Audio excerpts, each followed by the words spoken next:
Hello friends, welcome to our channel BB reviews by AA chronicles. Bigg Boss season 8 and week 15 ఈ రోజుతో అయితే voting last guys. Hurry up మీ favourite కంటెస్టెంట్స్కి votes వేయండి. So మనకి ఏవీస్ అయితే హౌస్లో కంప్లీట్ అయిపోయినాయి. మనకెందుకో నిఖిల్ది, ప్రేరణది అండ్ నబీల్ది ఏవీస్ కొంచెం స్లోగా వేస్తున్నారు అనిపించింది. ఎందుకో స్లోగా అనిపించింది నా ఒపీనియన్. ఆల్మోస్ట్ సూట్ కేస్ కూడా హౌస్లోకి వెళ్ళిపోయి ఉండొచ్చు. దాని గురించి కూడా నేను మీకు మళ్ళీ అప్డేట్ ఇస్తాను ఏం జరిగింది అనేది. మనం ఇంకా జనరల్గా చూసుకుంటే గౌతమ్కి పాజిటివ్గా అనిపించింది. ఫస్ట్ గౌతమ్కి ఏవీ వేసినప్పుడు ఫస్ట్ ఏవీ గౌతమ్ వేశారు కదా, సో గౌతమ్కి పాజిటివ్ అనిపించింది. మళ్ళీ గెస్ట్ వచ్చి వెళ్ళిపోయేటప్పుడు కూడా గౌతమ్ని హైలైట్ చేశాడు బిగ్ బాస్ అనిపించింది. యూట్యూబ్లో, ఇన్స్టాలో చూసుకుంటే నిఖిలే అన్ని ఓటింగ్స్లో టాప్లో ఉన్నాడు. నిఖిల్కి గౌతమ్కి పెద్ద తేడా ఏమీ లేదు.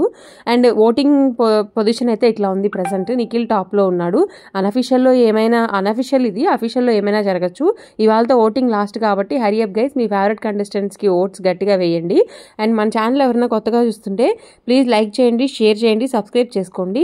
అండ్ మీ ఫేవరెట్ కంటెస్టెంట్ ఎవరు, మీరు టైటిల్ విన్నర్ ఎవరు అనుకుంటున్నారు కూడా కింద గట్టిగా కామెంట్ చేసేయండి. Thank you for watching guys.